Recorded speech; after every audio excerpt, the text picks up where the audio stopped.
السلام علیکم. سلام علیکم فایتوفا بیاین.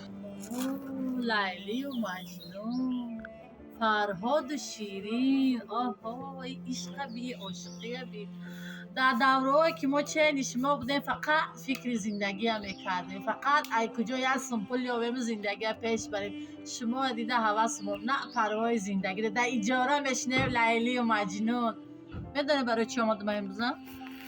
فایتوفا میدونم برای پولی اجاره آمدین تا بگه نصیب باشه یک برادر میگیرم یا میسپرم 3 ماه پول اجاره رو میارم میسپرم با بهانه. این چندم مراتب بهانه میکن. ای تو چخیلی مردکی ناموس داری؟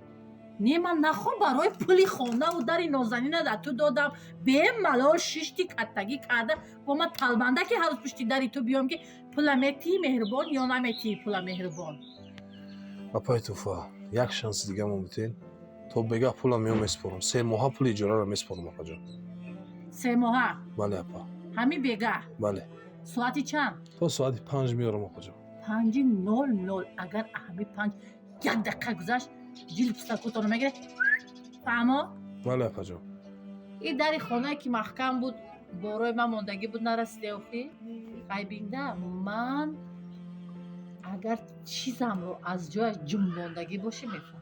فهمیدی این چشمای من چشم کامera فهمیدی کامera. تو ایزانه میکشی به همین قدی در روز شلنگت. اگر این قد و قامتی تو این بوزبلگی تو در من باشه کوب هزاده توقع میکنم و اومده در اجاره نمیشینم. بیفایده خیلی جزت نمیتی خانه ما بینم. بذارین اپا جان. زنک جان ما کار میرم یا من خب خیلی کما مخلصه خانه دادیم گناهگار شدیم اخی. خیلی آدم یک جا اجاره شش دیگه نگاه میکنه یک گلای او میته یک علفای میچینه یک درختای او میته دیگه اجاره دادیم گناهگار شدیم اخی.